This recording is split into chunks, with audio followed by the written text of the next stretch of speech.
NFL podcast. Eats meat and lots of it. Welcome to another edition of the Around the NFL podcast. My name is Dan Hansis. I'm joined in a room filled with heroes Mark Sessler, Chris Wessling, and Greg Rosenthal. What is up, boys? And eat that meat, Mark Sessler. Come on back. We're waiting. Hey, Dan. I mean, the money tags are becoming more bizarre by the week. Well, we do eat. And also factually incorrect. Come on back. To some degree. Dan had some Korean barbecue this weekend. I mean, Oh. we love the meat. What? You were not included in that, but the rest of us make up for you. Not only did I have Korean barbecue, I mean, what a family affair this podcast is. Korean food in Koreatown, chosen by Greg. I said, Greg, tell us, my wife and I, where to go. Went to this place that he liked. We need somebody to watch the kids. Chris Wessling, Uncle Wes, Wow. and Aunt Lakeisha watch the boys. Good boys. And now we're all together here in the studio. And Mark, you were around. Yeah, I didn't play any serviceable role there. Mark, keep getting left out of these things. No, I mean, I feel like you would be happy to be left out of that, child rearing. Child care two is of your something own. I'm already involved with. Exactly. And picking out meat restaurants is not something you would go to before. This is the Week 4 Sunday recap show, our flagship show. So we're going to go through all of the games that were played on Sunday, one by one, as we do every week. It's also streaming on video. So we have everything coming to you guys. Great content. And it was a week, Greg, where if you went to an NFL game and you wanted to root for your favorite team, there's a good chance you went home disappointed. Home teams 2-11 What? in Week 4 entering Sunday night. We don't know at this time. We don't know what's going to happen in New Orleans, but 2-11 the home teams went in Week 4. That's outrageous. Including Thursday night. I'm taking a stand. That is outrageous. Although I do think home field advantage is a little overrated. We make a big deal out of it. Ultimately, Well, this week it was. yeah. Well, I don't think it's overrated as a It's overall just like concept. it's just sort of like an extra little thing. But you make a big deal about it. Come on, calm down in September. all right. Okay, that's an interesting. I thoroughly disagree, but I hear what you're saying, Greg. So we're going to go through all these games. Many of them, as I just said, will feature teams on the road that stepped up in a big way. And why don't we start in the game everybody was excited about, Western New York, the Buffalo Bills 3-0, feeling themselves, welcome the New England Patriots to town. Would the Bills make a huge statement, or would the Patriots do Patriot things? On a 3rd and 10 snap to Barkley, drops back. There's pressure. He's hit. Ball high in the air. It'll be intercepted. Jamie Collins down the left side. First out of bounds. But the interception was forced by Kyle Van Noy, who hit Barkley with a deflection to Collins with 1:27 to go here in the 4th. Bob Sochi with the call. Do we have Scott Zolak on suspension on the show after his absurd, ridiculous Antonio Brown cheerleading in Week 1? Is that what we're doing, Ricky? All right, don't worry about it, Ricky. Good talking to you. Patriots Radio Network with the call. Yes, Jamie Collins comes down with the loose ball off the hit from Kyle Van Noy on the pass attempt from Matt Barkley. 1:27 to play, sealing a Patriots 16-10 win over the Bills in Orchard Park. The Bills made this a game after a very slow start, but there would be no magic when Barkley replaced an injured Josh Allen. Greg, who bravely locked up the Patriots in this game.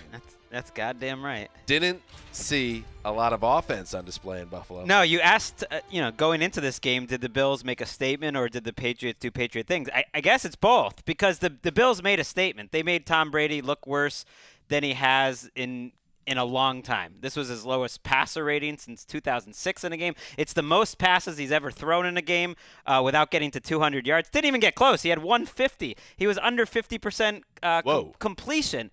They had 7 drives where they went 3 and out. They had only a couple more where they got 1 first down. They did nothing offensively, and late in the game, they were inside the 5-yard line with a chance to go up 2 scores, and they smartly kicked a field goal. And I thought that was Bill Belichick saying, this Bills defense is too good for us. We need to just go up 6 points. That's the kind of defense Buffalo played.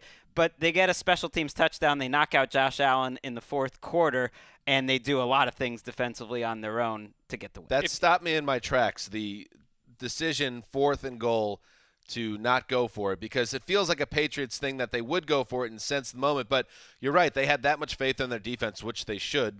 New England's defense is incredible, and the Bills just weren't moving the ball. Yeah, I mean, you locked up New England, but if someone had told me that you would have held Tom Brady to 3.8 yards per attempt. Sub-Gabbard zone. If you would have given up only 16 points to this offense, and if Frank Gore would have run for 109 yards at 6.4 yards per carry, I would have locked up the Bills. I would have thought they're going to find a way they're not an explosive offense, but find a way to get 17 points in this game. The difference was the punt return touchdown the Patriots scored. The Patriots offense only scored 10. Bills offense scored 10.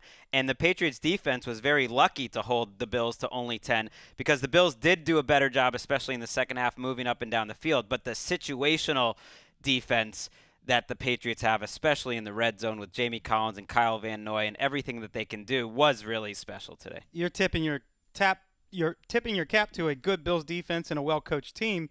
But how much of this does it raise any red flags for you on the Patriots offense? It's a long season. I said going into this game, I didn't think their offense was nearly up to speed. Their offensive line got pushed around. I think this Bills defense had a great plan for them. I mean, yeah, they're going to be a different team in December, one way or another. Whether they're better or worse, they're going to be totally different. The fact that they were able to sneak out a win was nice. The P scale was high, though. You haven't asked me that in a while. I just felt like they were not the better team in this game, and so my P scale was And I won't be high. asking you on Thursday's preview show when they are preparing for the Washington Redskins either. Nice schedule for the Pats so far. Feel free to lock that game up, by the way, Greg. Oh, yeah, I might. There's no rules. I might lock it up because I'm 0-4 in the lock, so we'll get to that on Thursday. John Brown, biggest individual play of the game, takes the pass from Matt Barkley this late in the fourth quarter. Gets stopped at the 1 yard by Stephon Gilmore, who makes an incredible tackle, and that was the closest that the Bills came. They came very close to tying this game, and multiple times. Stephen Hauschka misses a field goal, a very makeable field goal at the end of the first half, which, obviously every point counts in a low-scoring game like this. The Patriots knocked out Josh Allen in what I think is a controversial call. But I don't think it was a controversial hit. They called a penalty on the Patriots. It was a play where they were trying – it was a desperate situation. They're trying to stop him from getting a first down. He was picking up about 6 yards, and I think – who was it? It was J.C. Jackson just knocked him right in the helmet, like cold in his tracks. They flagged him. I didn't think it was anything dirty necessarily about it, but it changes the game. Barkley came in there, had better decisions, moved the ball actually a little better than Josh Allen did, but there were multiple throws where he just didn't have the arm to complete the I thought it was interesting the Bills tweeted out a video of Micah Hyde, Buffalo defender, saying that Brady would have, if someone hit Brady that way, they would have been ejected. There might be something controversial thing for a team to tweet out. There might be something to that because in that play, Josh Allen has his head down and is running. I just assumed he was getting that first down before he got knocked over, and you're treating him like a running back, and that's what happened. And this shouldn't be lost in the mix either with Allen because he does go out with a head injury, and hopefully it's okay and not something that keeps him on the sidelines. Did not play a good game. Greg, maybe you could shine a little more light on it. But just from what I saw, and when you look at his numbers, 3 interceptions. They only scored, 10 points when he was on the field. And in general, we talked about this leading into the game. This was a big spotlight check on Allen, and he did not exactly step up to it. He can't shoot straight. He hasn't in the first 3 weeks either. I mean, he started out the game totally abysmal. 1 for 8 with 2 fumbles and 2 interceptions and 10 yards in the first quarter. He's not accurate. They came out after halftime. I think Brian Daboll, who's their former Patriots coordinator, did a smart thing starting them in tempo. They did a hurry up. They had a great touchdown drive. That was the only time they looked good all game. Don't know why they didn't go back to that. But 3 interceptions and a couple fumbles, one that got overturned by penalty. No, he hasn't looked that much better. I can't think of a quarterback in the league where I would love to know what team brass truly think about him behind the scenes, because there's a lot to like about Josh Allen. Him. No, I think there's a lot to him that's positive, but the turnovers are, you cannot advance in the NFL with that kind of an issue. This is an a veteran defense. It really hit me today how old the key guys are. It's not a young defense. I mean, Devin McCourty's playing as well as he ever did. Jamie Collins is wearing the captain's green dot right now. That's where Jamie Collins is right now. Played every single snap. 79 snaps today. You're just trying to get Mark angry. Dante Hightower's gone, and he was better than Dante Hightower could have been. You know what? It is it's a total testament to New England, because when he went to Cleveland and they paid him a ton of money, and they were not a good team, obviously, on any level, but he was accused by fans and onlookers and tape watchers of being a guy that was taking plays off and series at a time off, and you got the worst version of him. He goes to New England, they totally flipped the switch on the dude. Well, if you remember, the reason why the Patriots traded him in the first place was there were reports that he was freelancing on defense and was just doing whatever he wanted to do. But it's similar to Kyle Van Noy. I mean, who is he in Detroit? Right now, he is the best player in the Patriots front seven, and he had a big game He's a today. Defensive Player of the Year candidate if he keeps playing like this. By the way, that would be amazing. Before we move on, I want to point one thing out. We've been joking about it the last couple of weeks. The tired insight that the way to get to Tom Brady is to, you push that middle, win the battle in the trenches, get pressure in his face. Well, there is a Patriots version of that as well that you hear every game. Anybody want to take a crack at it? Oh, because the Bills did a good job of that. They moved him off his spot. They said that about 10 times, and they did a good job. The Patriots version of the tired cliche analysis, Bill Belichick, this is what he does. He takes away the one thing you do best. That's true. Takes away that one thing. I've been hearing that since the 80s. Started with Marshall Faulk. I don't even know what that means. Takes away the thing that you do best, and then now try to beat us. Let's move on. Unlike other coaches attempting that. Thurman Thomas 35 years ago or whatever. Takes it away. We can go. Tucked in there off the right hip. Handoff, Darrell Williams trying to dive. Touchdown! Kansas City! Darrell Williams gets barely into the end zone with 20 seconds left in the game to put the Chiefs up 33-30. Mitch Holthus, Chiefs Radio Network, with the call. Yes. Darrell Williams takes it in. From 1 yard out, Patrick Mahomes converted a fourth down with a run of 15 yards to extend that game-winning drive. And the Chiefs survive after a Hail Mary that closed it. A 34-30 win over the Detroit Lions at Ford Field in a game that, listen, they don't hand out medals and they don't hand out lollipops to teams for losing. But the Lions deserve credit here for really playing the Chiefs wire to wire. And they played really well in this game. They played well on offense. Matthew Stafford played, again, good football. Kerryon Johnson had 125 yards, and the Lions rang up about $175 on the ground. Their defense, specifically their secondary, avoided giving up big plays, which, of course, is what the Chiefs do. And the front four of the Lions consistently got Mahomes uncomfortable and gave him, I wouldn't say happy feet, but caused him to just throw him a little bit out of sync. Like when you watch this game again, especially in the first two quarters, I'd say, there will be 3 or 4 plays that the Chiefs hit with regularity that go for 50 yards or 80 yards or 75 yards. And Mahomes just kept missing them. So, it's a credit to the Lions for their effort, but it's also a reminder that in a game where Patrick Mahomes does not throw a touchdown pass, which has only happened 4 times in his career, and he had 14 straight games, that streak ended, where he had at least 2 touchdown passes. Well, he doesn't need to fill up the box score to lead this offense. They still put up 34 points. He still went over 300 yards, and when it mattered most, when they're down 3 points, he takes over at their 21-yard line and goes 79 yards on 13 plays for the clinching touchdown. So the Chiefs showed me a little something, a little backbone in a game that could have easily gotten away from them, and they would have survived if they would have lost and moved on, but they decided to find a way to close it out. And the Lions, they deserve some respect. They didn't win, and I still don't think the Lions are any powerhouse West in the NFC, but I absolutely think they showed us today that when they're having a good day, they could play with anybody. I started developing some feelings for the Lions last week against the Eagles.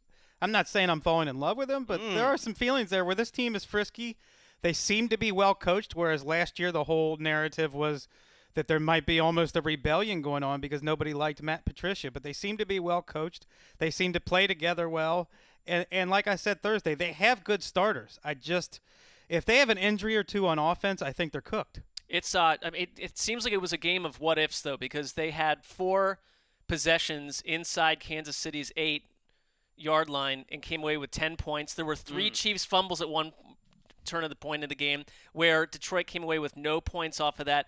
But I couldn't agree more. And watching this out of the corner of my eye, the crowd was super into this. I think I panned Lions fandom. I panned the home stadium. I panned everything to do with Detroit for a long time. I'm with you. This feels like a different operation, and it's not that surprising if you're Matt Patricia that there was a rebellion. If you're going to bring in a Belichick-like culture change, most teams are going to bounce on that in year one, and they got rid of some of those guys that didn't fit.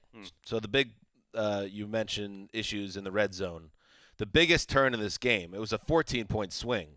So Walt Anderson is the lead official of this crew in this game. It's the same Walt Anderson crew that blew the whistle in Week 2 on Rams Saints, costing the Saints a long touchdown. They're having a good year. I mean, Walt Anderson has been an NFL official almost longer than Erica, our producer, has been alive. I mean, like the lead official. That's how he's definitely been an official for a lot longer than that. That's ridiculous. Walt, I'm sure, got called to the carpet after that game at the Superdome where they prematurely blew that play dead. Who knows how that game turns out if that touchdown stands for the Saints? Well, this showed some growth, or perhaps the ability to know that your job could be on the line if you don't straighten out, because he does not blow the whistle on a Kerryon Johnson play near the goal line where he reaches out about 6 inches shy of the goal line. It gets knocked out of his hands. And Brashad Breeland, to his credit, he just jumps in out of nowhere, scoops it up, starts jogging the other direction. No whistles blown. No one is playing the ball, and he just jogs into the end zone. It's ruled a touchdown on the field, and then it stands on review. So it goes from, it was 13-13, what could have been a 2013 Lions lead was all of a sudden a 2013 Chiefs lead. And again, to Detroit's credit, that was an absolutely crushing setback at that point. Greg, I believe you heard me say this game's over at that point, because you just assumed that the Detroit Lions would crumble after that. To their credit, they kept on coming back. In fact, they took 3 leads in the second half, but Mahomes and the Chiefs kept coming, and they deserve credit for that. Was Stafford banged up in this? I thought I overheard that he was not at full health. I didn't see anything. Maybe there was something of a hip issue. I'm not sure. I would have to. He entered the game with a hip. Yeah, he was playing through it. But he played great, and I think he's been very good for them this season on balance. It shows that the Chiefs are playing a different game than everyone else, though. When you're without Tyreek Hill and the other defense does all these good things to you, and Mahomes doesn't throw a touchdown, and you still wind up with 438 yards. Oh, completely. They're just like, that's like the baseline. Yeah, and I kind of did hit on it a little bit, but in that touchdown drive, the 13-play, 79-yard drive that led to the game-winning score, the Detroit Lions have the Chiefs at 4th and 8. The Chiefs are in their own side of the field, and they have the play well covered when Mahomes drops back to pass, and Mahomes takes off for 15 yards, keeps the drive alive. Yeah, I think this shows that this is a bad Mahomes game. You know, we see bad Cousins games or bad Trubisky games or bad Flacco games. In a bad Mahomes game, they score 34 points. He rushes for 54 yards and has a higher ESPN QBR than Matthew Stafford, who threw for 3 touchdowns and played almost flawless game. And at the end of the game, when with the game on the line and him set up to march for a potential game-winning score, I had no internal doubts that he was going to get it done. And I know in a bad Mahomes game. I know it's early, but I'm sure I wasn't the only Patriots fan, and maybe Ryan Bartlett, our producer, as a Chiefs fan, was tracking the Patriots score. I was, seeing this and thinking, we're down to the last 2 undefeated teams in the AFC. These were the best 2 teams last year. They kind of look like the best 2 teams so far. Like the race, every loss between these 2 teams, I think, is important. And so I think, Well, it's clinched now for the Patriots. Why is that? Because the Chiefs can only win 15. And the Patriots will win 60. I don't think that's going to happen. So that's over. Just saying. Each one of they're not going to be able to afford many losses. Yeah, that's true. It's big. All right, let's check in on the AFC North. Mayfield with Chubb behind him. Toss sweep, near side. Here comes Chubb with a cutback. He's out to the 20, 25, 30, 35, 40. Here he goes to the 50. Here goes Chubb. He's going to go. 20, 15, 10, 5. Touchdown, Nick Chubb. He's got a hat trick. Wow, 88 yards by Chubb.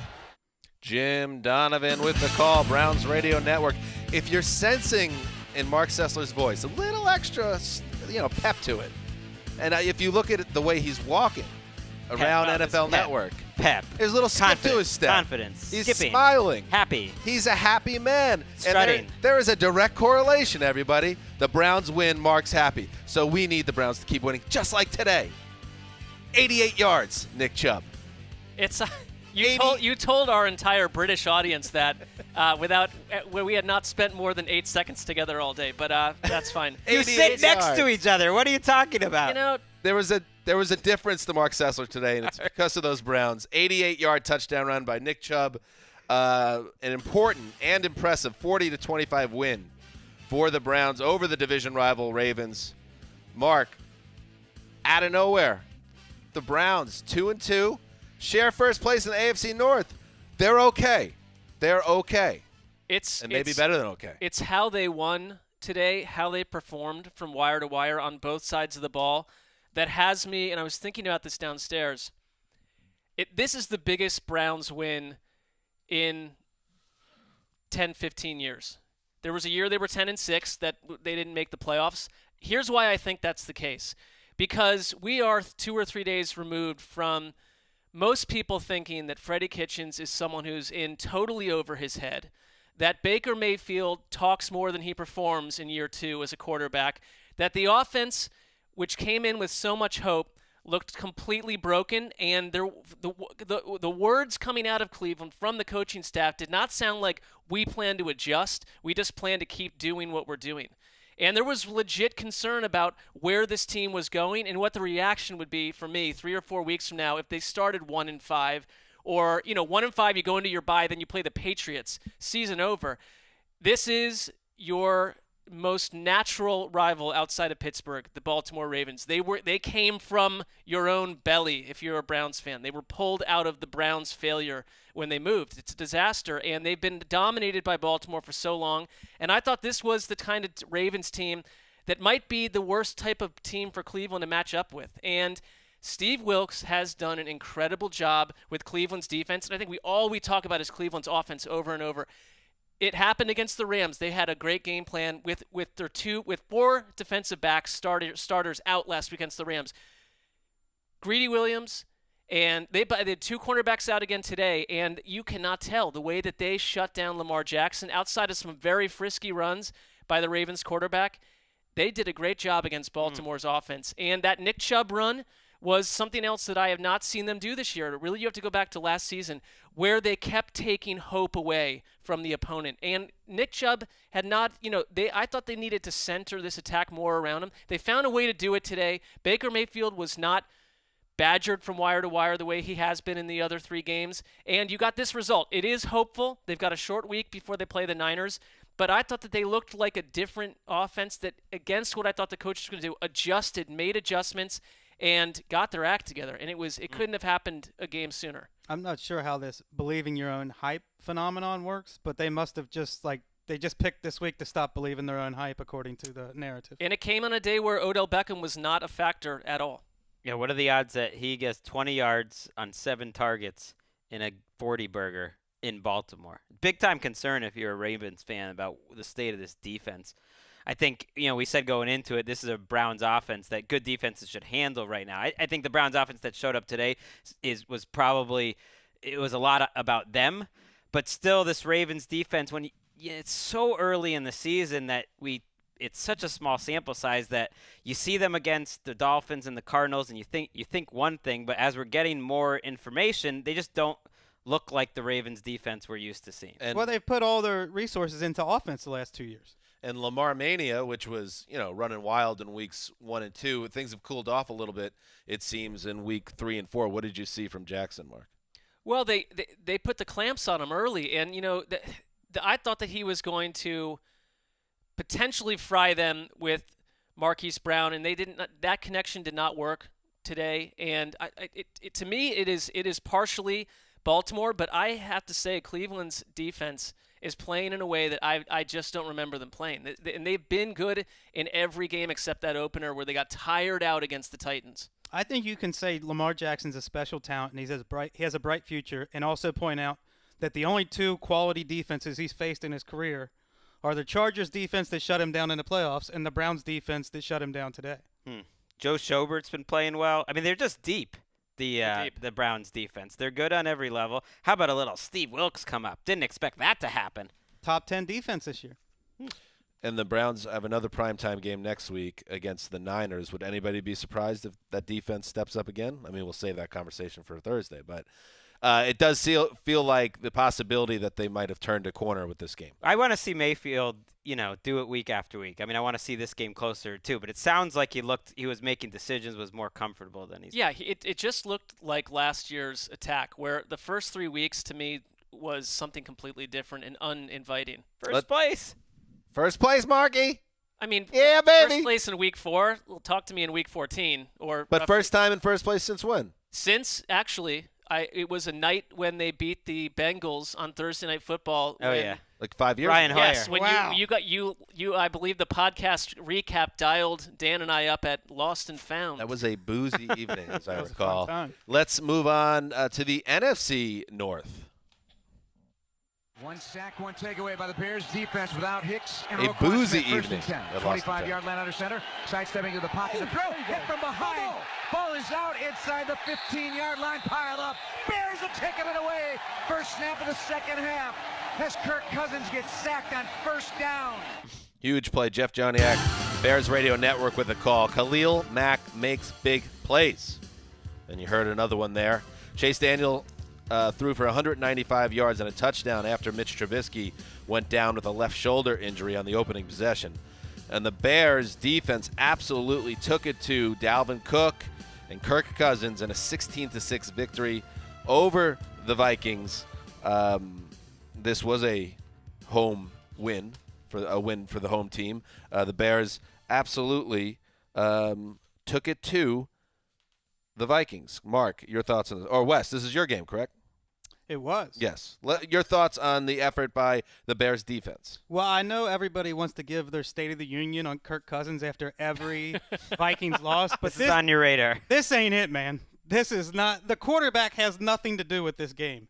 It is a Bears defense, a front seven that absolutely dominated an awful Vikings offensive line. A Vikings offensive line that is terrible and has been terrible. They shut down Dalvin Cook. The Vikings offense had 2 possessions in the first half. 9 plays and a punt where Cousins just barely missed Adam Thielen on this long play right here. I'll make the throw. You got to make that catch, too. Who knows whose fault that is? But on the next play, they go 12 plays. Next drive, they go 12 plays. Stephon Diggs fumbles. Those are their only 2 possessions of the first half. They look fine in the first half They look offensively. fine in the first half. They just didn't have the possession. That fumble I'm blaming on Kirk Cousins. It should be blamed on the quarterback, clearly. They come out at halftime. First play, blindside strip sack. Khalil Mack goes right around Riley Rife, the left tackle. And it was more of that the rest of the way. This is an undermanned Bears defense playing without Roquan Smith and Akeem Hicks, 2 very good starters. They plug in Nick Williams and Nick Kwiatkowski, and against this Vikings offensive line, those 2 guys combined for 17 tackles and 3 sacks, another tackle for loss. These guys were fired up, and the Bears just absolutely dominated. To me, this is more about the Bears defense than it is about the Vikings offense, and if you're looking for a scapegoat, it's the Vikings offensive line that is just not good. And they were the scapegoat through all of last season too, and they thought they fixed those issues. If you're a Bears fan, because Chase Daniel comes in today, and he knows Matt Nagy's offense, been with Matt Nagy longer than Mitch Trubisky. How concerned are you about Mitch Trubisky being out for a while? Because I thought Chase Daniel came in sight unseen and played a pretty good game. Well, I think history is instructive here. And last year he came in, played the game manager role, nursed a lead. Eddie Jackson had a pick 6 to help them win a game on Thanksgiving against the Lions. And the next week when nobody's paying attention to the game, he goes and gives it to a bad Giants team, and they lose with his 2 interceptions. I just think we know who Chase Daniel is, and he did a great job today. His job is to play the game manager, let the defense win the game for you. And when things are going right, he's capable of doing that. But he's just as capable of giving the ball to the other team. And you see that he processes faster than Mitch Trubisky, which you would expect from a veteran. His ball placement is better than Mitch Trubisky, who is an inaccurate passer. you'll see that the Bears will miss Mitch Trubisky's arm strength and athleticism when they play Chase Daniel. Well, to me, history is instructive, and that history started June 28th, 2013, when Around the NFL editor Greg Rosenthal wrote up Chase Daniel, Kansas City Chiefs quarterback, as making the leap candidate. It's not too late. Wes, he comes in and directs 4 scoring drives out of the first 5 or 6 possessions. Let's go. Let's ride. Is there an expiration date on? No. I think you could you're saying always at some make the point, leap. and we don't Yes. even know what Personal way in development. life. He Right. could make the leap. It even if- expired last year against the Giants. I was going to say, though, if the story's written about him making the leap with the Chiefs, By the way, you get credit for it. Well, I don't know. My favorite part is the headline, Making the Leap, number 35. Oh, my God. I did a top 40 countdown that year. Well, we all did, actually. Yeah, You like that's to- what I you know, mean. I yeah. mean, I assigned we it all out. were part of that This upper. nonsense. Wes, you're saying makes so much sense about Daniel. He doesn't need to be a star, just like Mitch Trubisky doesn't need to be the star. Kind of get out of the way a little bit. Just do what you have to do. Be a game manager, and this team could be playing in the first Sunday in February. I think this defense is every bit as good as last year. It's an unbelievable defense, and that's 2 things I'm learning. We're amazingly a quarter through the regular season now, for the most part. One, the Bears' defense is just as good, if not better, than it was last year. So look out. And number 2, I was big on the Vikings heading into the season. I'm shook now because this game, especially when the other team loses their starting quarterback, and then you're not really competitive. They are several steps below where Chicago is. The Vikings, there's a long way to go, but they've lost my trust in terms of as soon as they're put into, and it's not just a Kirk Cousins thing. I don't love Kirk Cousins either. I don't feel like he's going to suddenly go on some hot streak and win 9 games in a row. Skepticism is understandable. It's fair, and to me, Minnesota feels like your ceiling is about 9 wins, and if you ever snuck into the playoffs, as soon as your environment becomes unfriendly on any level, bye-bye. This division's going to be tough, and this is a bad road loss. The takeaway, I think, though, is that ultimately these teams are built similarly. The Vikings have so much money in their defense. They've been building it up for a long time, and it's a good defense, but it's nowhere near as good as the Bears, and that's the difference. I agree with that, and don't let Mike Zimmer off the hook for this one either. He cost his team 3 points by calling a timeout when the Bears were set up to punt on the Vikings' 34-yard line because their kicker has a bad plant leg and can't make a 51-yard field goal. Zimmer calls a timeout, and Nagy says, all right, you didn't give me time to think about it. We'll just pick up the first down.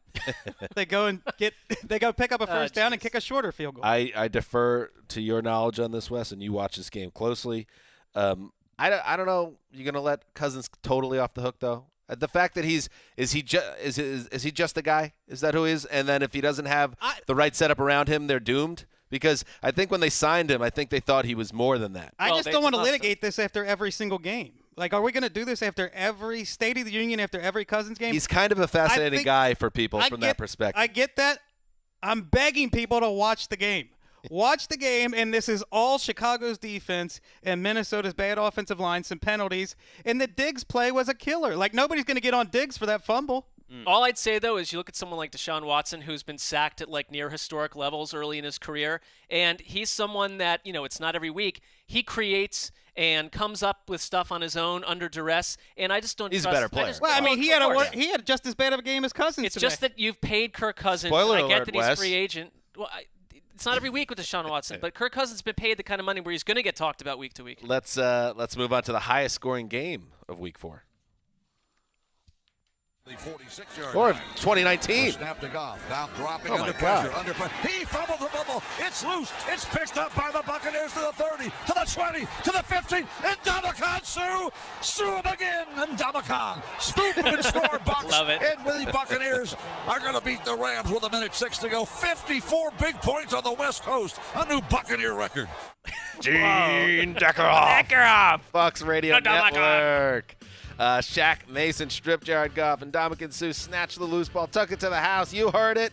The clinching score and a 55-40 win for the Buccaneers over the Rams at the Coliseum. Jared Goff finished with over 500 yards passing, but he had 4 turnovers in the Rams' first loss of the season. The Bucs, they got 385 yards and 4 touchdowns from Jameis Winston. Wes is going to have to eat some humble pie about that. Wait, then Mariota has just as good of a game? That's not what I'm saying. That's what you said on Thursday, that it's been decided. That's definitely better than Mariota. You dismissed Winston's effort last week and Against said it had an awful no Giants indication on how we should look at this game. He carried that performance into a second lights-out performance. He has my attention. Okay. I also think it's important to be anchored by 4 years of data so you don't flow away one Sunday. I got your data right here. Anyway, Anchored Winston had a big day. Career day for Chris Godwin, who has emerged as one of the best second bananas in the NFL behind Mike Evans. And the Bucs head to London at 2-2. Is that right? No. Well, we're going to see the Bucs and the Panthers in a couple weeks. And that game's looking a little better. They got the Saints next week. I mean, if Matt Gay had just hit that kick, this Bucs team's 3-1. I'm so excited about our trip to London. I'm getting ahead of myself. But, yes, a really important win for the Bucs, who, as we know, had their hearts ripped out when the kicker blew the chip shot after Bruce Arians, the coach, moved them back 5 yards. They somehow lose a game to the Giants at home. And they go to L.A., and they absolutely light up the Rams. And do not let the numbers fool you. The Rams finished with well over 500 yards of total offense. But Todd Bowles' defense did a good job overall in this game. A lot of that was just counting stats that the Rams piled up. They made big plays. And the Bucs are 2-2 and got to be feeling pretty good right now. Very good, in fact. Especially because Bruce Arians was brought there to bring the offense to life, and now we've seen that for 2 straight weeks. 499. And Godwin's a 1A right now. I mean, his numbers are right there with anyone in the league. We've been honking about him on this show since the end of his rookie year, and there's not many slot guys like him in the league. That's as good a 1-2 punch as there is. When Arians said this is going to be a 100-catch receiver, and if a day like today, 12 he's for on pace for about 125, 140 right now. We said after week 2, and Mark, you have the theory that Arians maybe doesn't really want to be here. Well, this may have helped. But after that, those first 2 weeks where Winston was a mess in week 1. Week 2, they have another quiet game offensively, but the defense does a nice job. The last 2 weeks, they've had almost 1,000 yards of total yardage on offense. So there is absolutely potential here for this to be a very good offense. And who knows? This could be a frisky team potentially. I don't want to get overly pumped up about the Bucs because what Wes is right about is Winston does suck people in a lot, and he will have moments like this or even game stretches and then throw 3 interceptions in the first quarter in his next game. That could obviously happen, but you can only at this point look at where they are right now and the fact that Winston is with Bruce Arians for the first time.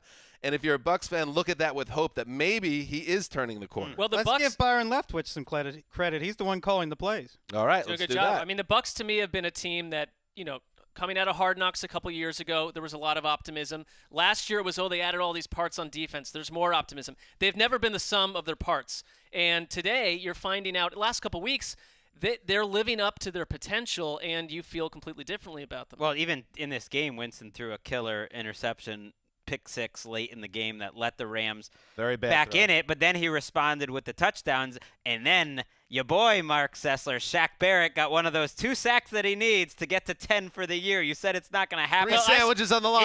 He had a game-winning not bet 4 sandwiches. I said because this is going to drift away too, to talk about not anchored, is that these fast risers on like early season guys that have 8 sacks in 3 games, that a lot of times they end up with like 9. Well, he just stacked up like the 9. biggest play of the week on top of the last one. I would happily be wrong about him specifically. What I was discussing is true as a statistical anomaly in the NFL oft happening. I don't think this is going to be a fun game to watch on Game Pass, but it might set a record for the longest. The Rams had 81 plays. The Bucs had 73. The Rams only ran the ball 11 times. They dropped back 73 times. They did what I think a lot of teams should do. The second they fall down 2 or 3 scores, literally don't run.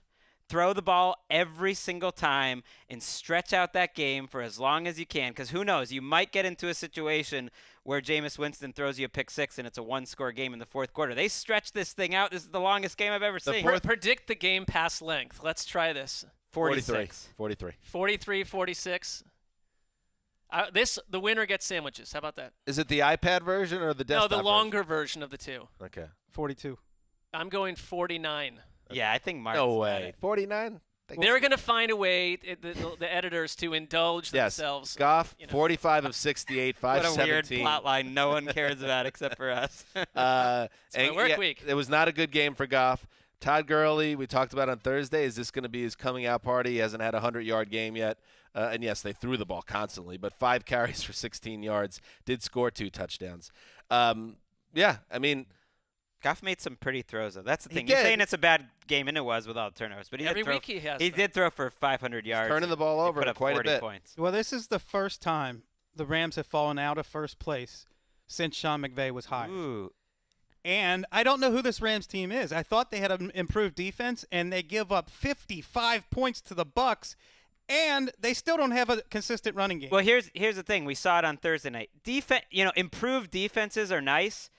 It doesn't matter it does matter because you have to win different types of games, but they're going to get blown out. You're going to give up yards and points some game. It's 2019. Even the Bears, I hate to say it, you're going to have to score some points or else that team's going to, get hit and knocked down at some point. I mean, good defenses are not as good as great offenses. I want to give one final shout-out before we move on. Matt Gay, who got killed by me and a lot of other people after blowing the game last week, the place kicker, he drills a 58-yarder. In this game. And that then, had you riled up downstairs. Well, not only did he drill it, I mean, he smacked it up against the net. It's a guy that stepped up in a big spot. And then after that terrible Winston pick six gave the Rams life, and it was 45-40, I believe, or in that range, he hits another field goal that essentially gives them the distance they need to win the game. So a nice bounce-back performance by a kicker. Do you believe that you've motivated him during the week with your comments? Do you want my honest answer? Did those get to him? Yes. Yeah. That's my That's honest what I would imagine you'd say. Let's move on. I mean, you asked me a question, I'm going to answer. To the left on 3rd down and 6. Allen Popular retrieves. podcast. Allen is almost sacked, but he keeps his balance. Now he throws to the right, and it is caught at the 12-yard line. First down, Panthers. Incredible serious right from Kyle Allen, who went off script and played it just right. Mick Mixon with that drawl. Panthers Radio Network. Nice and smooth. Kyle Allen evaded a sure sack by J.J. Watt. Delivered a huge completion. The most important play in the Panthers' 13-10 win over the Texans in Houston. Allen lost 3 fumbles in the game, but the Carolina defense stepped up huge in shutting down Deshaun Watson, Nuke, and the Texans offense. Wes, how'd the Panthers do this? Well, their defense has 14 sacks and 4 takeaways in 2 games since Cam Newton went down with a foot injury. They sacked Kyler Murray 8 times a week ago, and they sacked Deshaun Watson 6 times today, hit him 11 times, hurried him 19 times. And we know that some of that is on the offensive line, and some of that is on Deshaun Watson's playing style. And to Mark's point about Kirk Cousins, who it can be said that he holds the ball and then probably checks down too often. Deshaun Watson holds the ball to go for big plays. And today he missed a few of them. He had some open and he missed them, and he said after the game, look, that's on me. I held the ball too long, and I didn't hit the big plays. That's his playing style. He holds the ball too long, which contributes to his hits and sacks. I think this offense is fixable. They've been under, I believe, 13 points or under in 2 of the last 3 weeks. Let's get some rapport between Watson and his offensive line on that and his receivers. But you have to give the Panthers secondary a lot of credit, too, for Kenny Stills injured his hamstring in the first quarter and was their leading receiver midway through the fourth quarter.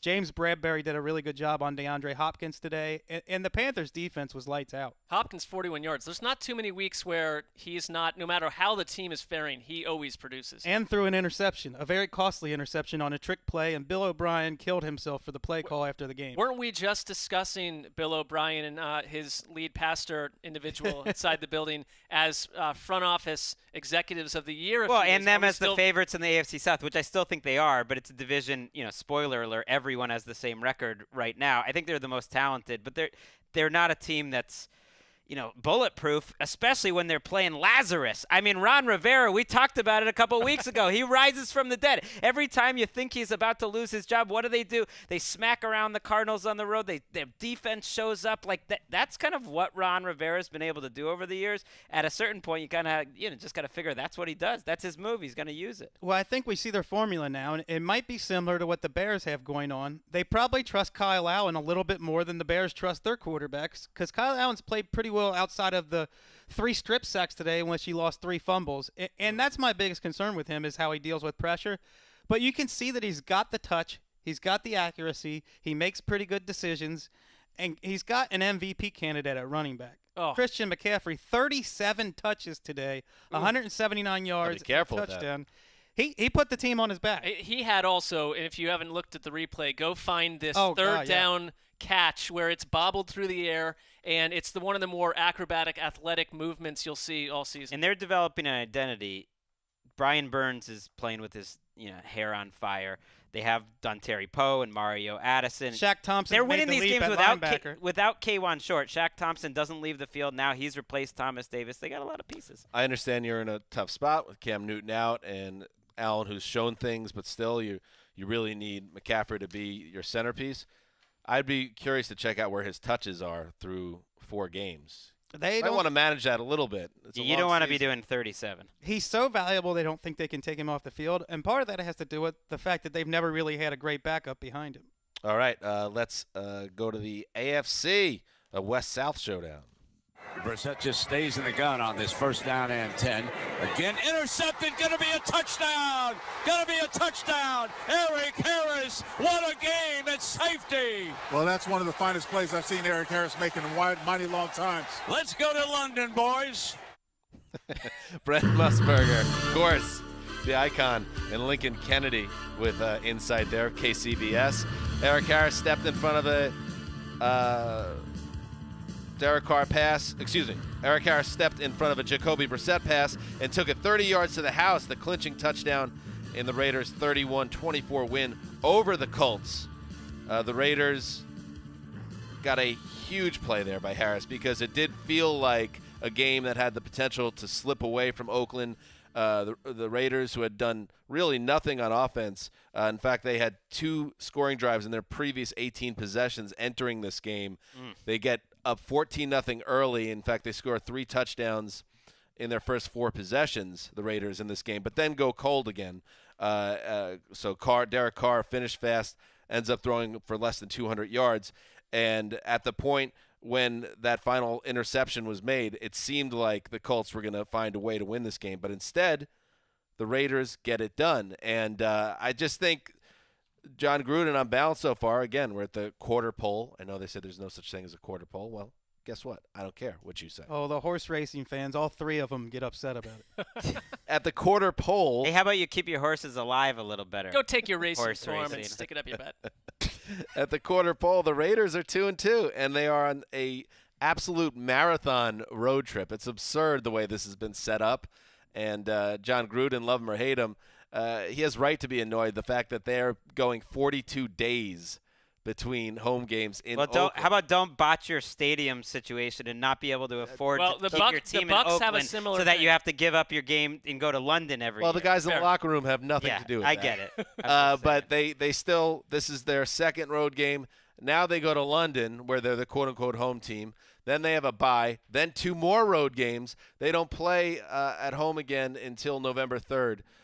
Against the Lions, I believe. So any win you can get during this stretch, if you could survive this brutal slate where you're just traveling constantly and you could be in good shape, well, maybe when you get back home, you could be a little frisky after Thanksgiving. And so far, again, the Raiders, not a great team, probably not even a good team, but they are showing fight, and this was a really nice effort on the road against a Colts team that we all like a lot. Yeah, and credit. I mean, there's all those studies every time the Raiders have to travel east and play the early game, how they're like 1 in a billion when they have to do that. So credit to them. I will say, though, they caught the Colts at the right time. You've got T.Y. Hilton out. Darius Leonard, a Defensive Player of the Year candidate, out with a concussion. Malik Hooker at safety out. And they lost Marlon Mack for a big chunk of this game.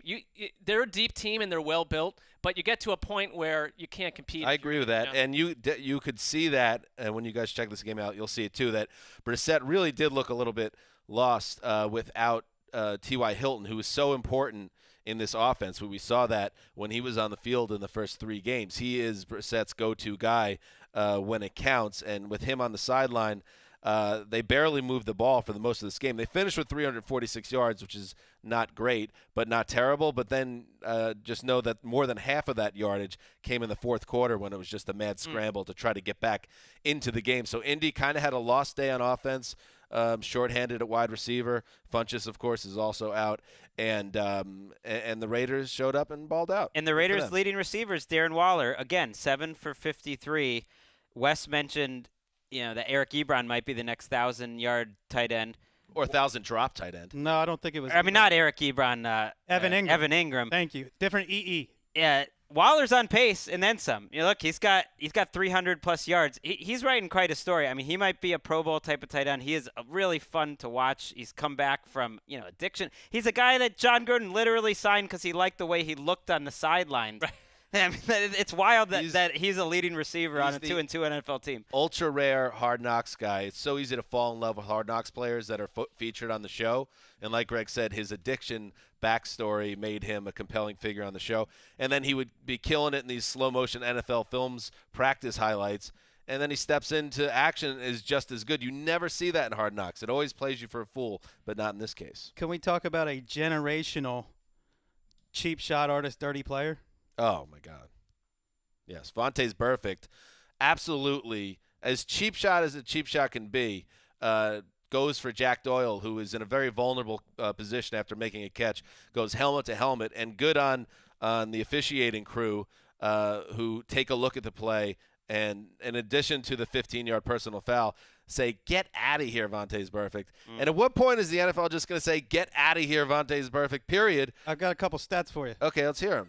Last year, the league imposed more than $165,000 in fines against Burfict for illegal hits. That's just last year alone.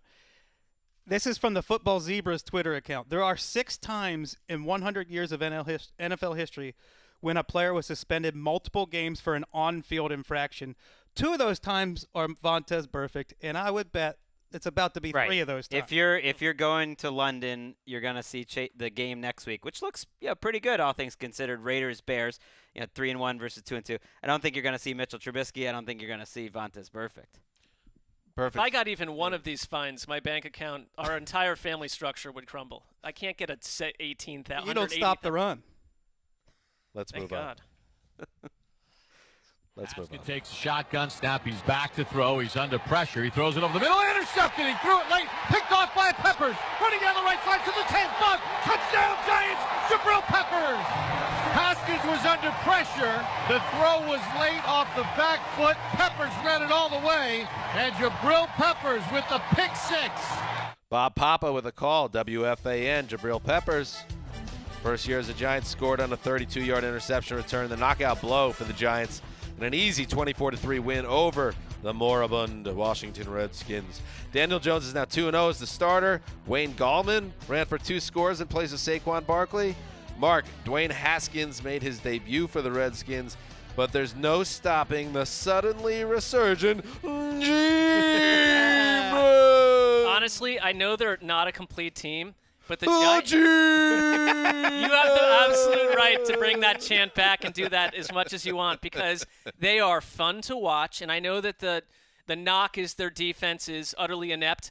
Not today. I realize you're playing a team in the Redskins that at this point I would put around Dolphins level in terms of unwatchability and in terms of their on-field capabilities, planless. They couldn't have made it more apparent that Dwayne Haskins was not ready for prime time.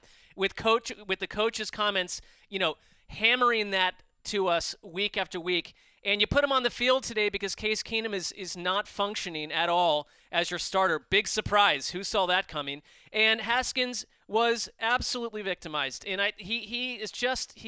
for what he does well, he's got a big arm. He's also just not – he is not seeing the field. And he doesn't look ready.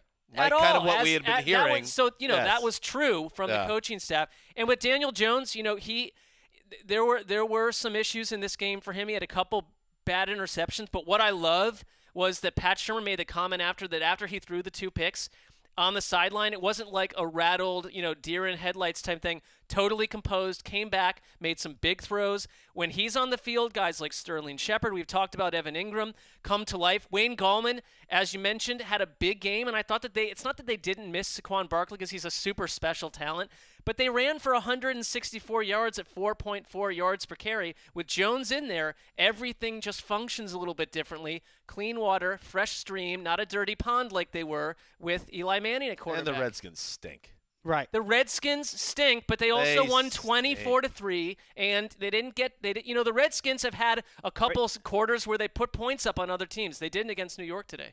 Right, we give the Bears credit for totally shutting down the Redskins. I think it's significant that they held the Redskins to 176 yards and 3 points. If you're gonna give the Patriots credit for like trouncing the weak sisters of the NFL, that's what competent defenses can do. Now, I don't think the Giants defense is suddenly going to be competent, but can they improve? Teams change a lot during the course of this season. They're going to be totally different in December. Can they improve from the 32nd best defense in the league to somewhere around 20th or 23rd, like the rest of the way? Is that possible that they can scheme that up and that will help them be competitive with a young quarterback? Like, I think that's possible. And now Just as possible this is an outlier and they'll be back to their normal ways. It's something to watch, and they're 2-2. Well, it helps when you're not, with Eli in there, and it's not just on Eli Manning entirely, but they were a 3-and-out operation that had it seemingly planned one offensive drive, and then they dry up the attack the entire rest of the game. That's not true now. Danny Dimes gets Golden Tate back next week, too.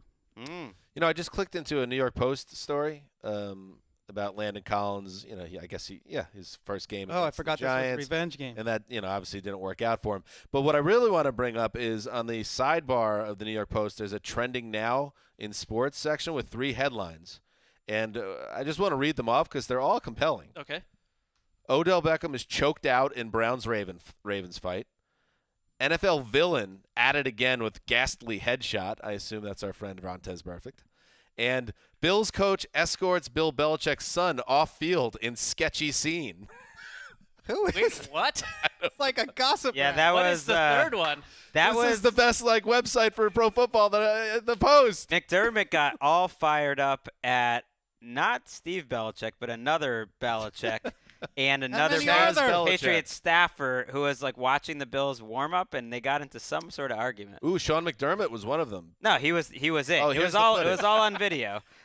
This was a big story, for the pregame shows, and then everyone realized it was just kind of. He shooed them off the field. You don't want to mess with McDermott. That's good. That's a state high school wrestling champ, isn't it?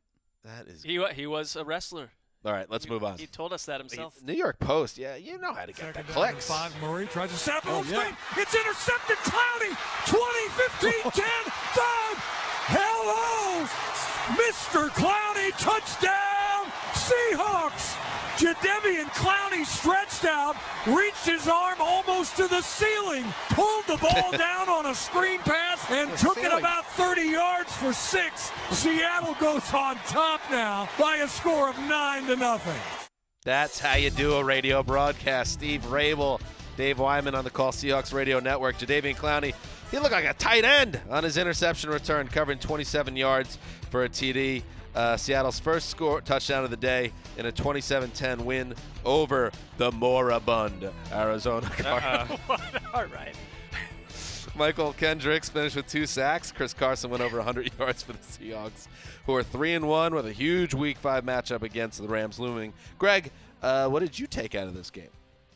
That the Seahawks are ready to win some games easily, that Russell Wilson doesn't need to do crazy things to be an MVP contender through a quarter of the season. 8.6 yards per attempt, doesn't have an interception this year, 8 touchdowns for him, and that they can just kind of have a no-drama free game. You never see that out of the Seahawks. They were watching the Rams game in their locker room, and when Ndamukong Suh ran that touchdown back for the Bucs, they erupted, and I like that. It's there's a little bit of a rivalry there. That's the Thursday night game this week. The 49ers are undefeated. This division is interesting, except for the Cardinals.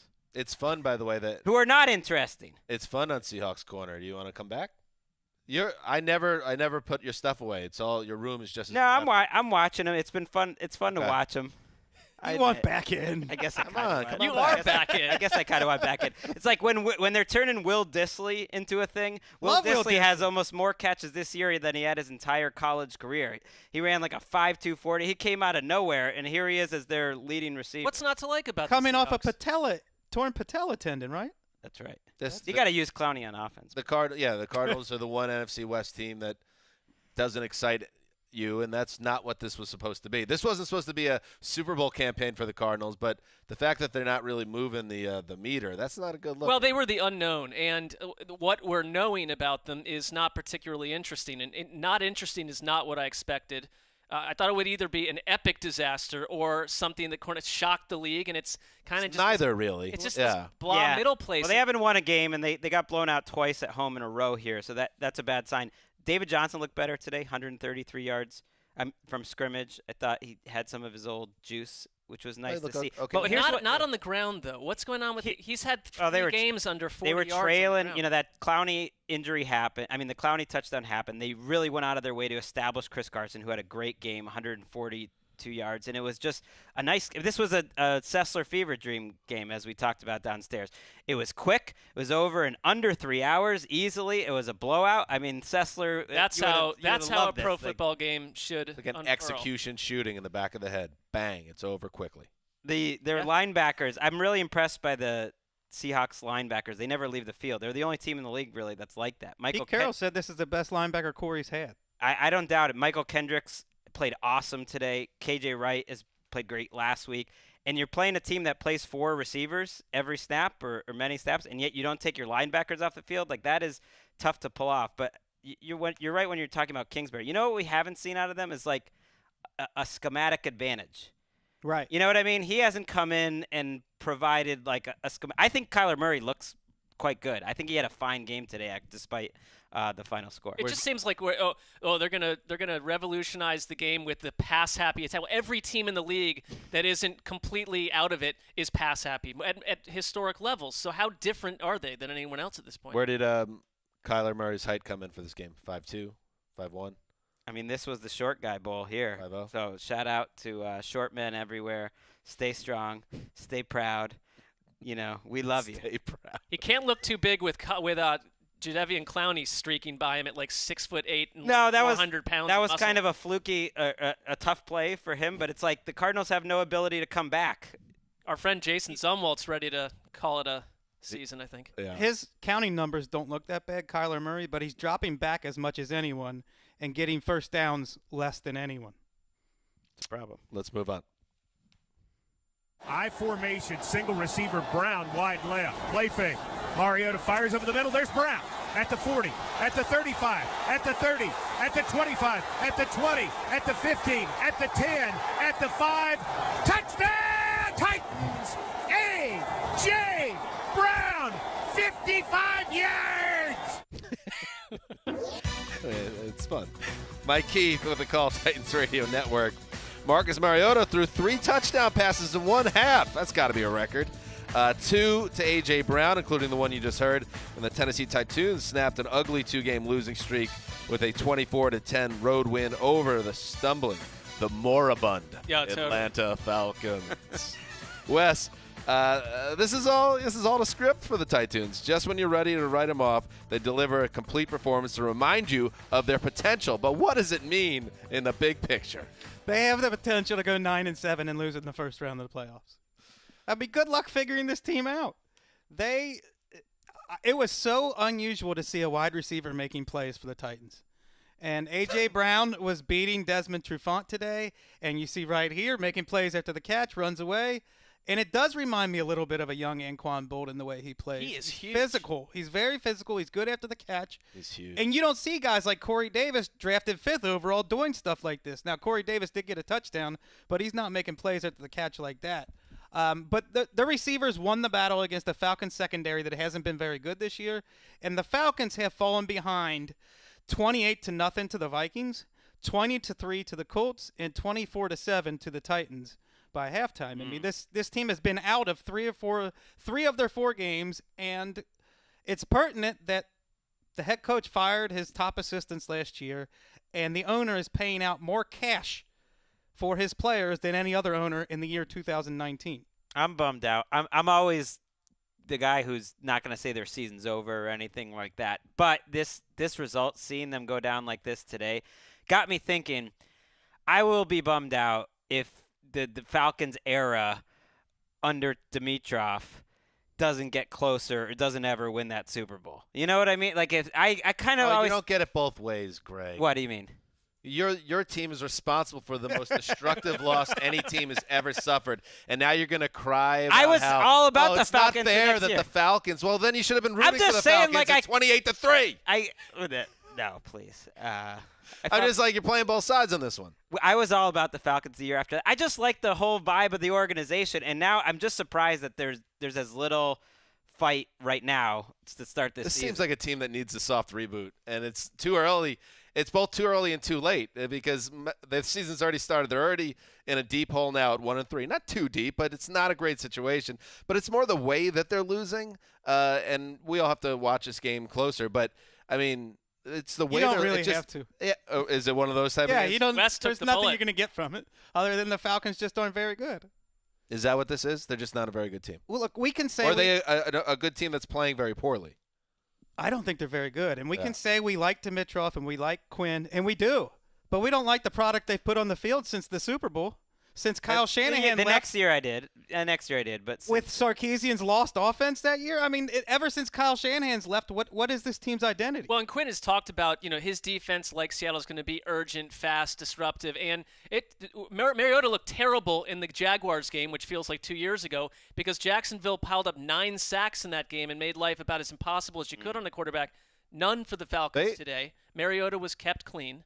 On the subject of the Falcons, they did, to their credit, or as an organization, and to the players and Dan Quinn, they did recover from that absolutely staggeringly terrible Super Bowl loss. They were a Matt Ryan pass away from beating the Eagles in Philadelphia. We were at the Coliseum in L.A. when they beat a very good Rams team in the wild card round.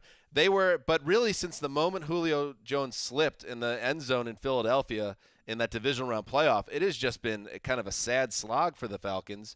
And I know they put up a lot of good numbers last year offensively, but it doesn't feel like this team has juice right now. No, and they remind me of the Panthers, who it's just a reminder of how impossible it is to get back to the Super Bowl. And you can still be competent, but it's not nearly good enough. I think you can watch teams like the Broncos, Bengals, Vikings, and Falcons and get frustrated with all 4 of them for the same reason. The offensive line is blowing things up. Quinn's got to make a new T-shirt. They did this brotherhood one where they're all holding each other this last week. Didn't work. Didn't work. No. Who do the Titans have next week? A lot of T-shirts. I cannot wait to see. I think some of the angry Falcons fans encore. call him Coach T-shirt now. Oh. And stuff. Let's see. The Titans have the Bills. Oh, that's pretty good. At home. Ooh, Josh Allen. We'll see if he's playing. I mean, if your thing is you're looking for a back down turn, Bills defense well, doesn't not necessarily. feel great for They Matt could. Barkley in Nashville. They could put 2 or 3 good games together. What they need to do is show that they can sustain. You know what I'm talking about. They're gonna reel you. They're gonna reel me back in for a game. Right. They just need to stay in that range where they can get to 9. That's the goal. That cannot be the goal. The goal was supposed to be better than 9, but this seems to be their fate. Oh, credit to their secondary today too, which really controlled the game and held Julio Jones down for a while. Titans defense looked good today. You know what I mean, though, Greg, right? I don't mean to be overly passionate about it, but when you talk about how you really feel bad for the Falcons, as a Patriots fan, you did this to them. You created this hell that they live in. I didn't do anything. You played your part. Remember the photo in the box? I mean, all the things. The evil grin you had? We'll have to resurface that. It wasn't. Well, I don't even remember which Patriots winning Super Bowl that was. Oh, that might have been the Seattle. No, I it think was satisfied. It was satisfied. All right, not evil. Satisfied grin. All right, let's keep moving. A 33-yarder from just inside the left hash for Lambeau. Here we go. Cook gets it down. Lambeau kicks it up. And the field goal is good. Lambeau. It is good. The field goal is good, and Jacksonville has beaten the Denver Broncos 26-24 at Mile High Stadium. This one belongs to Duval. All right, Mike Franchi, I like it. Jaunty. By the way, update, breaking news. Mark saw the movie Sirens with J-Lo. Is it No, Hustlers. It is called Hustlers? Hustlers. Sirens with Elle McPherson. Siren is it's that was a early totally different film. Well, I want everyone to know that the scale's been balanced out because I just thought of it because Josh Lambo. Mark told us today that he saw Rambo in the theaters. Everything's even. Steven. Rambo: Last Blood, and Is I'm this not a going to new one? suggest. By the way, it is Last new. Blood is the stupidest name of a movie ever. I know there was First Blood. Last Blood? it's thematic. If you're looking for stupid, it was. But I kind of enjoyed the film, to be We honest. know First Blood, Last Blood. You enjoyed it. I did because I went in thinking this is just going to be 90 minutes of total, revenge. It's like heavy. Last Blood until they cut off, Stallone's Social Security. Then we'll go like Laster Blood. I don't think he's coming back from this one based on what I saw. But Josh Lambo, not John Rambo, went 4 for 4 on the day, including that game winner as time expired, lifting the Jags to a 26-24 win over the still winless, the moribund Denver Broncos. Gardner Minshew heated up in the fourth quarter after a slow start. Leonard Fournette had a career day with 225 yards on the ground on 29 carries. Jalen Ramsey, heroically, he was able to summon the energy to come out of his home and be on the sidelines for this game. He got a good show. He got an up-close view and another exciting Jaguars win. he did. I've mentioned before that his focus is a laser focus, and he was zoned in on this game, watching it from the sideline. And Was he in a hospital bed on the sideline, or was he able to stand he was upright? Where's actually- he at physically? Seemed nimble, bouncing It's like, this around is a so little unfair. bit. I was under Well, the he did impression he had, welcome like, his 5 second injuries. child. It's not like they made that up. No, that He had part a is daughter. Well, why isn't he playing, man? This game, and it makes it look, the score 26-24 a little closer than it was, because you'd be hard pressed to find a contest where one team was as thoroughly dominated for a 20-minute stretch as Denver was in this contest. Flacco threw 2 early touchdowns that made you think this is the perfect way for Denver to get out of their 0-3 hole. And Nick Chubb, Von Miller came to life. They sacked Gardner Minshew 5 times today. But before the half, Flacco threw an unforgivable pick that allowed the Jaguars to go down, kick a field goal, and I believe that made it 17-6 at the half. And then from there, Jacksonville came out of the locker room and absolutely dominated with a 16-play touchdown drive. At one point heading into the fourth quarter, they had held the ball for like 13 and a half minutes. Denver's offense was just taken out of the game. They weren't even allowed to come onto the field, basically. And it was Leonard Fournette, the laughingstock of Thursday Night Football 2 Thursdays ago, who dominated Denver's tired-out defense. I think Denver's defense just got winded and exhausted by the end of this game. And this allowed the running game, Jacksonville's ground game, to absolutely explode late, which helped Minshew a lot. But Minshew also, despite getting hassled and he was on the run a bunch, showed some great movement in the pocket in this game. There's one play where he unfurled a completion, but he had to change direction in the pocket and climbing out of it like 5 or 6 times. And I am so impressed Looked with like him. he was slalom skiing. He really did. I'm so impressed with him because, yes, I know he has a nice mustache and all this business, and they're milking that for all it's worth, and that's fine. But he is a player that gives me hope that in the AFC South, which is a weird division, I'm not counting them out. The reverse. They're tied for first with everyone else. They're tied for first when their defense did what it did against Tennessee, where they were dropping 9 sacks. That didn't happen today, but they stepped up around their quarterback and produced in a tough place to play. I don't care if the Broncos are 0-4 or not. That's a tough stadium to go into, and they came and delivered. Watch that third quarter. Total domination. He's been streaky, but when he's gotten hot, he's saved their season, basically, because they could have been dead in the water after their starting quarterback goes out in week 1.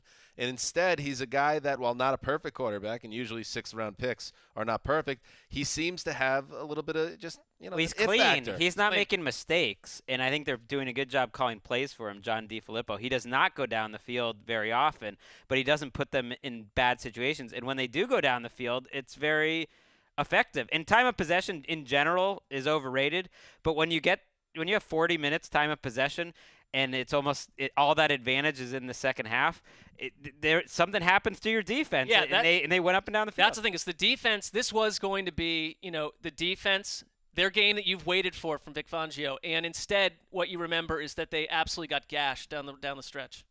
Every time I looked up in this game, DJ Chark was having a big play taken away by penalty. It's been every week. He well, looks yes. phenomenal. But his connection with Minshew has been consistent, and forget D.D. Westbrook and the rest of them, he's the dude. Is Minshew, and I don't want to undersell his future. He's obviously just starting out in the league. Is he potentially the next generation Ryan Fitzpatrick, like a fun? Oh, I think he's better. I like him better than Ryan Fitzpatrick. Well, I'm just saying Fitzpatrick is 13 years later or whatever it's been, has had a lot of great moments in his career. Not a champion or anything, but I mean, even if that is his ceiling, I think the Jaguars would sign up for that, considering what they were entering the season with. Well, let's put it this way. He's just created a 10-year career for himself one way or the other. Right. I don't want to undersell his upside, because if a first-round pick came in and played the 4 games that he did, we'd be writing C-poems about him, to use Mark Sessler's phraseology. The Bills signed Fitzpatrick to that 6-year, $60 million contract at one point, and he only lasted a couple years. But nobody really ever saw him as the franchise guy. No. There's a chance that Minshew could develop into. Well, there is a little Tebow about him, especially seeing them win on a game that it didn't look like they were going to win on a field goal in Denver. Not the mania around him or whatever, but just that they're finding ways to win these crazy sort of games, and it's like I don't know. I would say that the mania with the looks and all this other business around him is actually, it does him a disservice, because you think that's why everyone is hyper-focused on him, and that's why a bunch of people are. But if you took all that away and just looked at the way he plays, and if he were, to your point, if the draft pedigree had been there, people would be going absolutely nuts about who he is on the field. If Nick Foles was playing like Gardner Minshew, people would be like, all right, the Jags are in great shape. Yep. They've got their quarterback. And Mark, you saw the game, so you have a better idea of it. But you said the Broncos defense looked gassed at the end of the game. So I can't kill them having not watched the game, but I will just make a stop. I will point out Joe Flacco, for all his ups and downs this year, takes them down the field late in the fourth quarter, 6 plays, 75 yards, 8-yard touchdown pass. It's 24-23 with 92 seconds to go.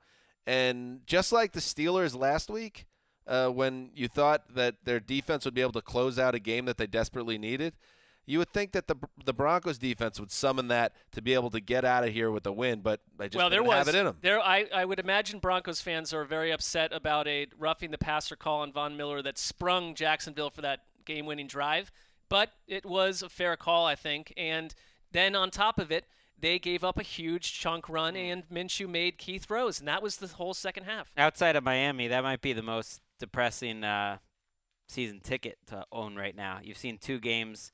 In both of them, you've lost at the buzzer on a field goal. In both of them, your quarterback, who hasn't been that great overall, has the go-ahead touchdown pass with a minute remaining. You still lose. You can't kill Flacco, and it becomes lazy to do it week after week, but there is something also about him where just, I don't know, there's a sense of... He's not inspirational. Not at all. Just a guy at this point, right? Isn't that kind of what it is? He's just kind of a guy now, right? Yeah. Motion man is Eckler.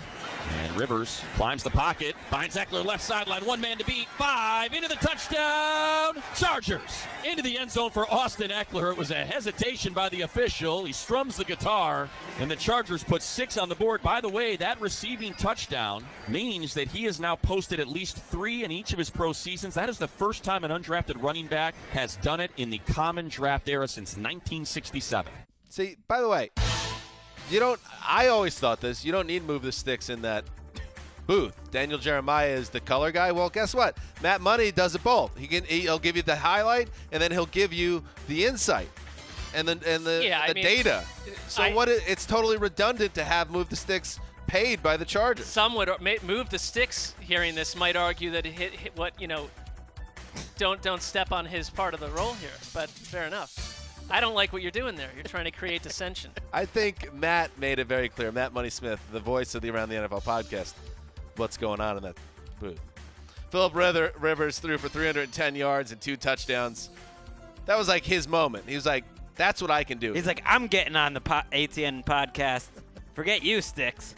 He's been Scully. I'm on a successful podcast. Has Move the Sticks ever, his voice ever been included in any of these Chargers highlights that we've done? Very briefly, and I've instructed Erica to avoid it when possible. Phillip Rivers threw for 310 yards and 2 touchdowns, including that 18-yard hookup with Austin Eckler. Chargers cruise 30-10 win over. No, I'm not going to say it because they don't even deserve that. The miserable Miami Dolphins. Greg, the Chargers had rough losses in each of the past 2 weeks. Luckily, the schedule gods gifted them Sunday with potentially the worst NFL team of all time.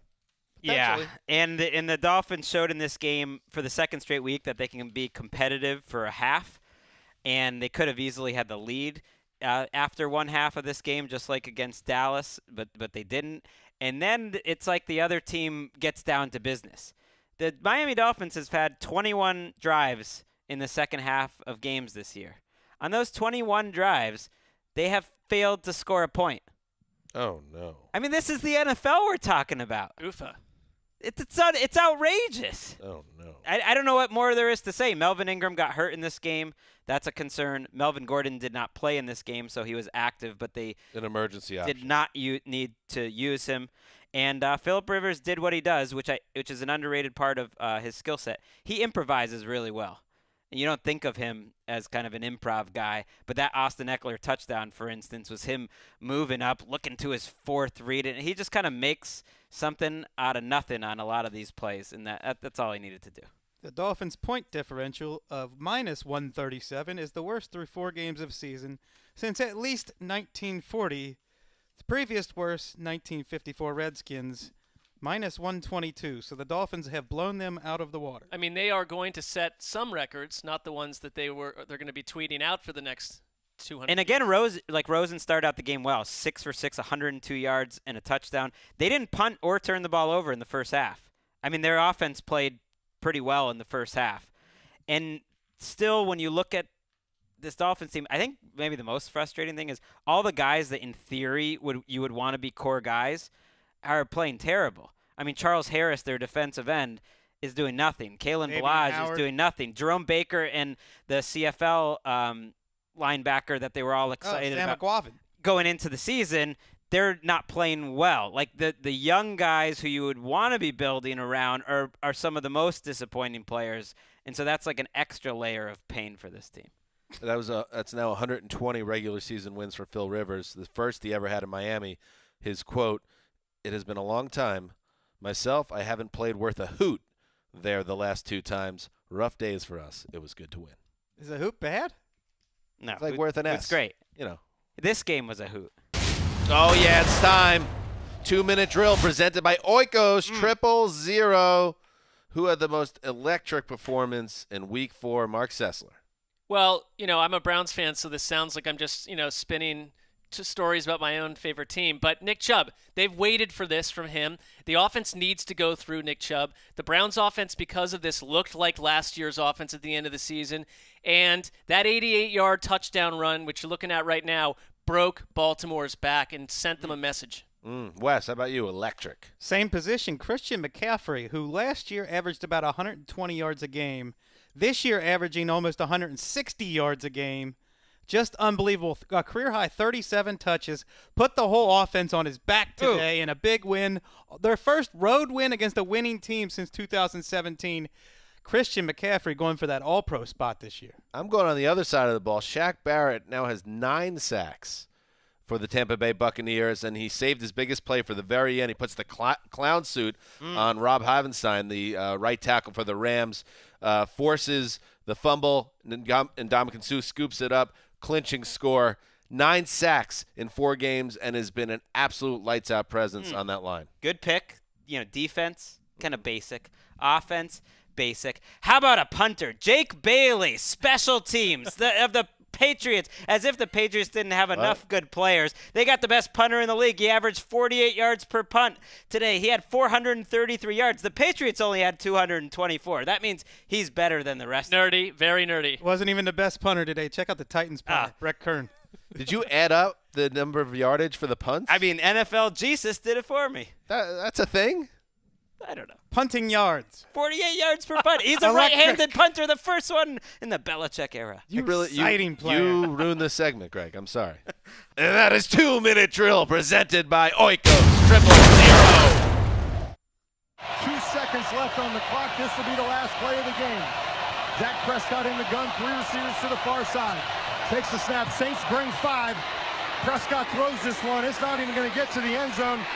It is intercepted. Marcus Williams and the New Orleans Saints take this one from the Dallas Cowboys 12-10 on a phenomenal defensive performance. Oh, yes. Marcus Williams, there is life after the Minneapolis Miracle. Zach Streif, Saints Radio Network, with the call. An excellent defensive effort by New Orleans to get that final stop on the Dak Prescott Hail Mary, closing it out. A 12-10 win over the Dallas Cowboys on Sunday Night Football. A game in which Teddy Bridgewater, again, stepping in for Drew Brees. The Saints didn't light it up on offense, but Wes, when they needed the defense to step up, they sure did, and a great Cowboys offense really had no answers tonight. We were questioning a few weeks ago if they should be going with Taysom Hill instead of Teddy Bridgewater, and Teddy hasn't played great, but this team is now 2-0 without Brees, and the 2 teams they've beaten haven't lost to anyone else. I think Saints fans would have been happy splitting these last 2 games if you told them that a few weeks ago. And now they're sitting pretty. And you can't say enough about their defense, their leadership, their coaches to win against on the road at Seattle and then to beat a Dallas team that looked gangbusters through 3 weeks. It's a come down to earth game for the Kellen Moore and this Cowboys offense. I mean, any thought that, okay, hey, we played 3 of the worst defenses in the league, and now they come out, they put up 10 points, they put up 250 yards. This was very similar to the Cowboys-Saints game last year, which was 13-10. This is 12-10. Both games had under 500 yards of total offense. Neither of these teams moved the ball, but the Saints are loving it because I think the Saints, and what we saw today with the Bucs game, and we saw it in Packers-Eagles, and we've seen you have to be able to win different sorts of games. I think you're not going to win just with defense or just with offense. You got to be able to adapt.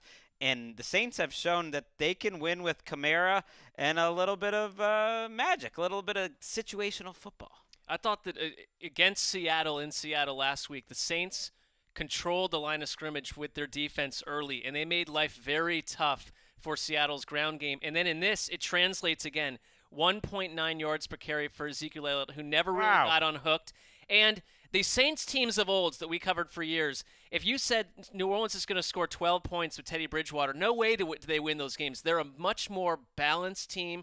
They're well built, and any victory with Teddy Bridgewater at quarterback is a coup d'etat at this point. To go 2-0 on this journey so far, they're going to run away with this division if they keep this up. Like we said, Teddy was up and down in this game, and his worst moment came in his final possession, his last snap. They are in field goal range, up 2 points, and he gets overwhelmed by a strong Dallas pass rush, loses about 14 yards on a sack. Instead of having Will Lutz, who's almost automatic, attempting to put you up 5, you have to punt it away, and the Cowboys take over fairly deep in their own end. However, in addition to the failure to get into field goal range, as you heard, the interception there that sealed the game, Tyron Smith, the star left tackle for the Cowboys, Jerry Jones said after the game, has a high ankle sprain. And we talked about high ankle sprains, a terrible injury because you never know how much time it could cost you, but they tend to linger. It's the same type of injury that Saquon Barkley has. Well, now the blindside protector of the vaunted Dallas offensive line could be on the shelf for some time. We'll have to see how that plays out. That is a massive loss. I mean, that was a terrible moment for the Cowboys. And they play against Darius Smith and Preston Smith in that Green Bay Packers defense next week. I mean, that's why we like the NFL. It flips pretty quickly that the Cowboys suddenly, okay, they've got some issues to work out. The Saints are feeling good. I liked what Daniel Jeremiah. I know you've taken some shots at him, Dan. With good reason. On this episode. With good reason. I liked what he tweeted earlier today, which was essentially don't put much stock into the previous month, what's happened. The preseason's sort of over. That most of these teams and the players have knocked the rust off. You've kind of put out the tape into the ether like Kellen Moore, that now other teams have a feel of, okay, what's this team doing this year? And moving forward, this is where we start learning about teams. I think there's a lot to that. You don't like to think that the last month was meaningless, But there's some of that the teams are going to be so different. And that's why, especially for the Saints team that doesn't have Breeze, it doesn't matter how you're winning these games. Just stacking up wins is massive. Be as ugly as you need to be, get the win, and just the fact that division is crumbling around them to some degree too. They have the Bucks next week, though. Teddy said to Michelle Tafoya after the game, no one said it had to be pretty. It was not, but the Saints are feeling good right now. And as we hit the quarter pole of the season, and we're going to talk more about it this week on the Around the NFL podcast, which is the show we're doing right now. I don't know, I'm saying it like I'm talking about a different show. This is the Around the NFL podcast. Or as if you're telling us that. We're quite aware. The NFL is so wide open after this preseason part 2. Once you get past the only 2 undefeated teams, well, there's 3, including the Niners, but the Patriots and Chiefs, it's really hard to figure out who's the true power players. But a Saints performance like this, with Drew Brees getting closer, you feel confident having them, obviously, in that conversation. And the Cowboys as well. Win or lose today, you feel good that these are 2 of the best teams in the league. Absolutely. I think when you look at the league as a whole, is there even a third good team in the AFC? That's a question I would have. Well, I also want to see the Cowboys perform against other competent defenses and see more. We know how strong their roster is. We know this is a playoff caliber team. I don't think one loss at New Orleans changes. No, but I want to see their offense against more quality defense absolutely. To see what they do. And I wouldn't worry about records at this point at all, because I'd take a Philadelphia Eagles team over other teams with better records right now, because they've played through a lot of ups and downs, and what they did in Green Bay was huge. Okay, program note before we sign off, a reminder that a week from Friday, October 11th, at the Curtain in Shoreditch, London, England, the Around the NFL podcast is live, and tickets go on sale this Tuesday, 7 p.m. GMT +1.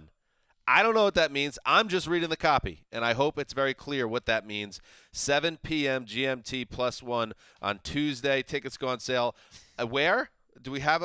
Ricky, do we have a link yet? It has not been announced yet. So where can people find it? Where will it be? You should be looking at our socials. Around the NFL around on the Twitter. NFL Keep handle, an eye our out. personals. We will make sure. We'll mention We've all tweeted it out. We have another show or 2 before. And tickets will go quickly, so be sharp on Tuesday.